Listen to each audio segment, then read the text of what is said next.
Foreign body নাক দিয়ে বা মুখ দিয়ে বা স্কিনে যখন কন্ট্যাক্টে আসে তখনই আমাদের ইমিউন সিস্টেম অ্যাক্টিভ হয়ে তার উপর কিন্তু কাজ করতে আরম্ভ করবে, মানে ওকে যেভাবে হোক শরীর থেকে দূর করার চেষ্টা করি। তখনই কিন্তু আমাদের শরীরে একটা রিয়াকশান তৈরি হয়, তাকে আমরা বলি অ্যালার্জি। এবার অ্যালার্জি আমাদের মাইল্ড হতে পারে, মডারেট হতে পারে বা সিভিয়ার হতে পারে। Mild, moderate, severe. সিভিয়ার হতে পারে, মানে মাইল্ড মানে আমাদের কিছু এমন ছোটোখাটো জিনিস কন্ট্যাক্টে আসলো, ছোটো একটা রিয়াকশান হলো, আমরা উইদাউট ওষুধ আমরা দেখলাম সেটা ঠিক হলো, কিন্তু কিছু জায়গায় দেখলাম আমাদেরকে মেডিসিনে কিছু হেল্প লাগলো। আর সিভিয়ারে যেখানে দেখলাম সেটা আমরা বলি অ্যানাফিল্যাটিক শক, যেখানে কিন্তু পেশেন্টকে সিভিয়ার এমার্জেন্সি ট্রিটমেন্ট দরকার পড়ে, যেখানে কিন্তু পেশেন্টের শ্বাসনলী শুরু হয়ে যায়, কনস্ট্রিক্ট হয়ে যায়, চেস্ট টাইটনেস হয়ে যায়, নিঃশ্বাস নিতে পারে না, হোল বডিতে রিয়াকশান হওয়ার জন্য পেশেন্ট মানে ইভেনচুয়ালি ডেথ হয়ে যেতে পারে। তো এই জন্য অ্যালার্জি ডিপেন্ড করছে কী ধরনের অ্যালার্জি বা কোন পার্টে এফেক্ট হয়েছে বা কী ধরনের খাবার আপনি খেয়ে নিলেন, সেখান থেকে অ্যালার্জি রিয়াকশান। তো অ্যালার্জি অনেক বড়ো একটা টপিক রয়েছে। আচ্ছা। আর অ্যালার্জি আমরা দেখি যারা কিন্তু সাফার করে তাদের জন্য কিন্তু প্রচুর ডিফিকাল্ট হয়ে যায় নর্মাল লাইফ লিড করার জন্য, কেন কি অ্যালার্জি যখন হয় একটা মানুষের, তার কিন্তু পুরো সিস্টেমটাই কিন্তু ডিসব্যালেন্স হয়ে যায়। মানে অ্যালার্জিটাকে যদি শুরুতে আমরা ট্রিটমেন্ট না করি, সেটা যদি আমার শরীরে থেকে যায়, তাহলে ইন ফিউচার আমার শরীরের পুরোটাই ডিসব্যালেন্স হয়ে যেতে পারে, আমাদের অন্য অন্য শরীরে রোগ আসতে পারে। আচ্ছা।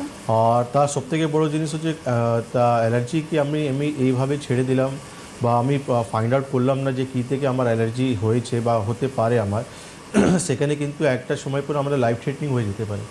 ধরুন আপনি একটা ওষুধ খাচ্ছেন, ওষুধে আপনার আইডিয়া নেই যে আপনার কোন ওষুধ থেকে আপনার অ্যালার্জি আছে, আর আপনি ওআরডি কাউন্টারে গিয়ে মেডিসিন নিয়ে এসে খেয়ে নিলেন, আপনার কিন্তু লাইফ থ্রেটনিং হয়ে যেতে পারে।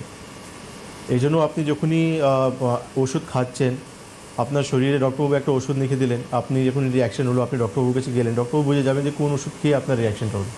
সেখানে কিন্তু আপনাকে উনি উল্লেখ করে দেবেন, প্রেসক্রিপশনে লিখে দেবেন এই ধরনের মেডিসিন করে দিন খাবেন না, বা এই গ্রুপের জাতীয় মেডিসিনগুলো আপনি খাবেন না। বা আমাদেরকে এখানেও যখন পেশেন্টের কোনো রিয়াকশন হয়ে আমরা বলে দিই এই ধরনের মেডিসিন আপনি খাবেন না, মার্কুরি বা সালফার যে রিলেটেড কোনো মেডিসিন আপনি খাবেন না। তো এই জন্য অ্যালার্জি খুব ইম্পর্টেন্ট একটা টপিক রয়েছে।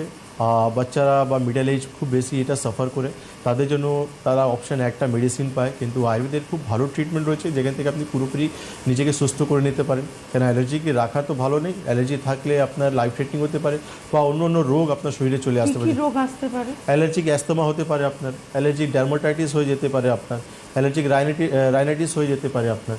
তো অ্যালার্জি থেকে আপনার অন্য অন্য শরীরে আপনার রোগ আসতে পারে। আমরা দেখেছি, আমরা পেশেন্ট পাই যে ক্লিনিকে পেশেন্ট আছে আমাদের এখানে, যে কম বয়সে অ্যালার্জির সমস্যা হয়ে গেছে, তার কিন্তু প্রবলেম সলভ হচ্ছে না, তারা কিছু মেডিসিনের উপর রয়ে গেছে। স্টার্টিংয়ের সিমটমস শুধু লোকালাইজ ছিল, এখন পেশেন্টের সিমটমস আর বেড়ে গেছে। নিঃশ্বাস নিতে পেশেন্টের সমস্যা হচ্ছে, পেশেন্টের চোখ থেকে জল পড়ছে, নাক থেকে জল পড়ছে। তো আলটিমেটলি রোগটা একদিক থেকে অন্য দিক থেকে চলে যাচ্ছে। এই জন্য প্রপার ট্রিটমেন্ট করার পর আমরা দেখি খুব তাড়াতাড়ি একটা অ্যালার্জি পেশেন্ট থেকে আমরা রিকভার করতে পারি।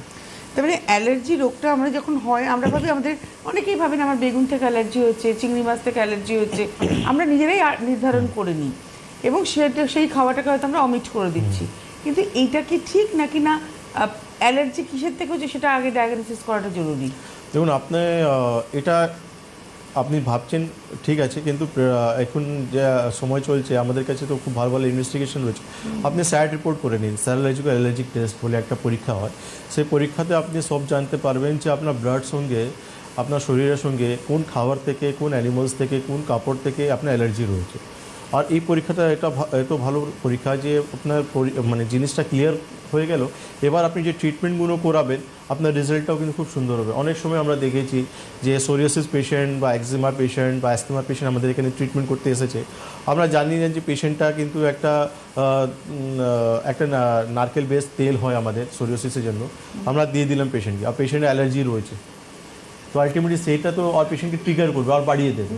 তো এই জন্য এই সাইড রিপোর্টটা আমাদের জন্য খুব ইম্পর্টেন্ট হয়। আসলে আপনাদের কাছে যখন এরকম পেশেন্ট আসেন, আপনারা এই টেস্টটা করিয়ে নেন? অবশ্যই আমরা সাইড রিপোর্ট করি, আমরা আইজি লেভেল চেক করি। আইজি লেভেলটাও খুব ইম্পর্টেন্ট রয়ে যে আপনার শরীরে কতটা অ্যালার্জেন্স রয়েছে।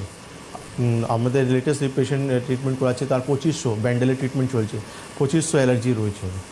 ফিমেল পেশেন্ট, নার্স রয়েছেন, ওনার জব রয়েছে নার্সে, 2500 ওনার অ্যালার্জি রয়েছে, ওনার ট্রিটমেন্ট চলছে বিগত 3-4 মাস থেকে। ওনাকে আমি বলেছিলাম 3-4 মাস পর আমি আবার আইজি লেভেল চেক করব। পরের সপ্তাহে আমি যাব ব্যান্ডেলে, তখন ওনার আমি রিপোর্টটা চেক করবো। আশা করছি ইমপ্রুভ, কারণ পেশেন্ট ফিজিক্যালি অনেক বেটার ফিল করছে। টোটাল অ্যালোপ্যাথ মেডিসিন বন্ধ হয়ে গেছে, অনেক বেটার ফিল করছে। আমি বললাম আপনি আইজি লেভেলটাও টেস্ট করে আসুন, দেখবো যে রিপোর্টটা কতটা চেঞ্জ হয়েছে। একদম। তো আপনারা অবশ্যই আপনারা ফোন করবেন, এমন নয় যে আপনাদের অ্যালার্জি থাকতে হবে তবেই আপনাদের ফোন আমরা নেব আজকে, নট দ্যাট। আপনি যে কোন